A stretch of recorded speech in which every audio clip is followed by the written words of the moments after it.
Alrighty, now we're ready. Many times we find ourselves in a conversation that we want to politely excuse ourselves from.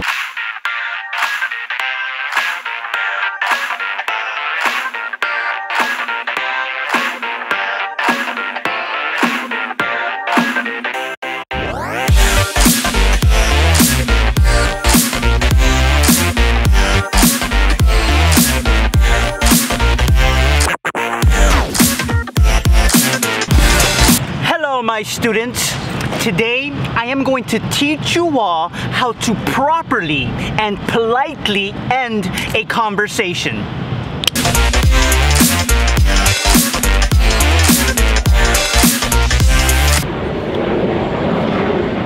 It looks like it's gonna rain, my students, so let's go inside one of these restaurants and then we'll have the lesson there, okay?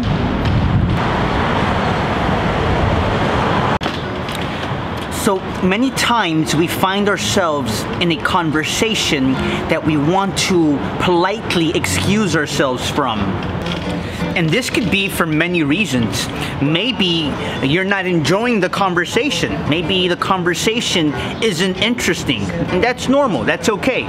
Or maybe you have an appointment somewhere you have to be at a specific time, a date, and you don't know how to leave the conversation. So what are you supposed to do in that situation? Do you just walk away? Hey man, why don't you walk away?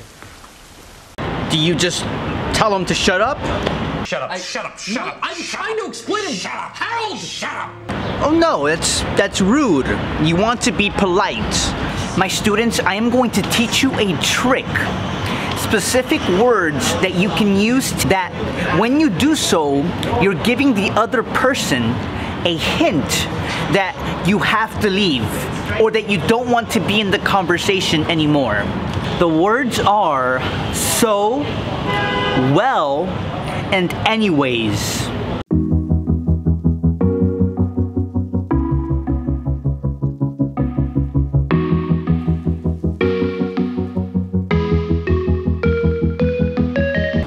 Let's say that this glass of water represents a conversation.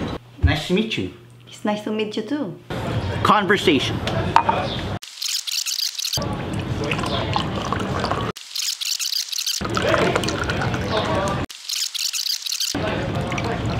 This lime represents you trying to leave the conversation. It was nice talking to you. I hope to see you again soon. Goodbye.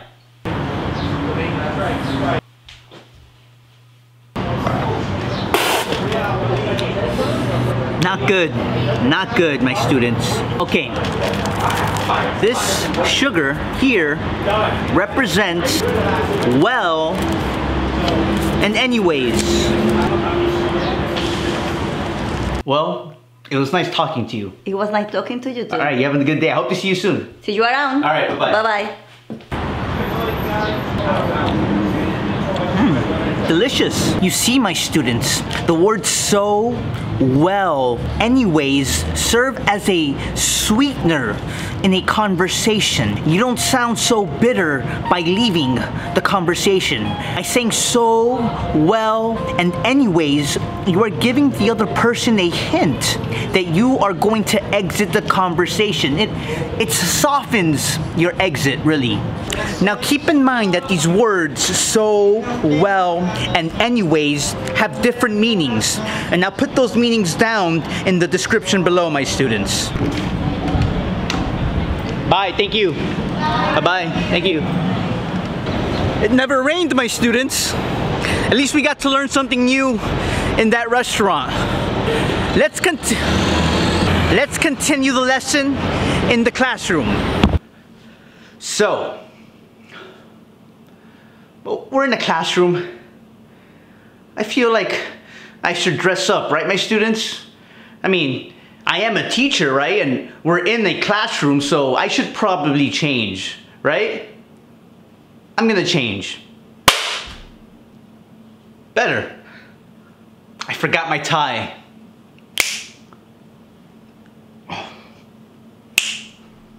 Alrighty, now we're ready. So my students, today you've learned a new trick that will allow you to politely and properly excuse yourself from a conversation.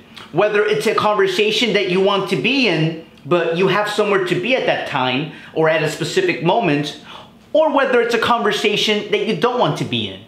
Now, there will be times where it will be appropriate to give the reason as to why you want to excuse yourselves from the conversation.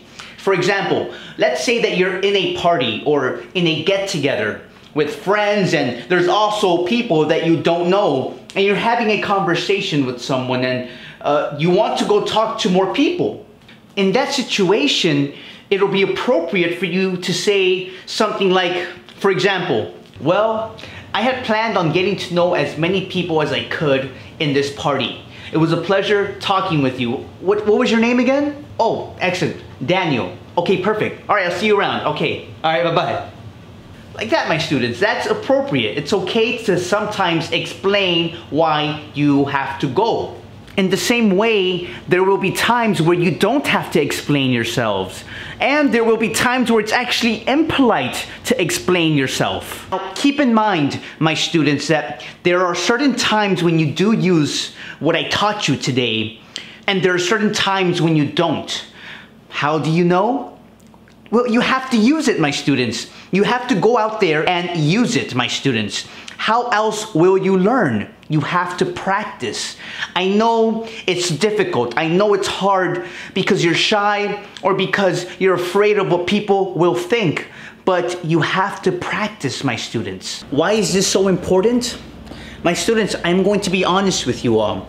I did not feel like making this lesson today. I did not feel like going out there and filming for personal reasons in my life, but also because it was a terrible day. It looked like it was gonna rain. The sun wasn't out. I couldn't get the shots that I wanted with my camera. I kept messing up. But here I am, making this lesson for you all, my students. Why? Because I understand how important it is for you all to learn English. I understand that. And that motivated me to go out there, film, edit, and make this lesson. So, what's the lesson? Even if it's a cloudy day, right? Even if things aren't going the way that you want them to be going, even if there are obstacles, just go out there and do it, my students. Go out there and practice, because the outcome, what happens after, will be worth it, my students. Well, it was a pleasure having this lesson with you all, my students. If you have any questions on what you've learned today, leave a comment down below. I answer every single comment, my students. Also, don't forget to like this video and to subscribe if you haven't already for more free English lessons. That's all for today. See you next time.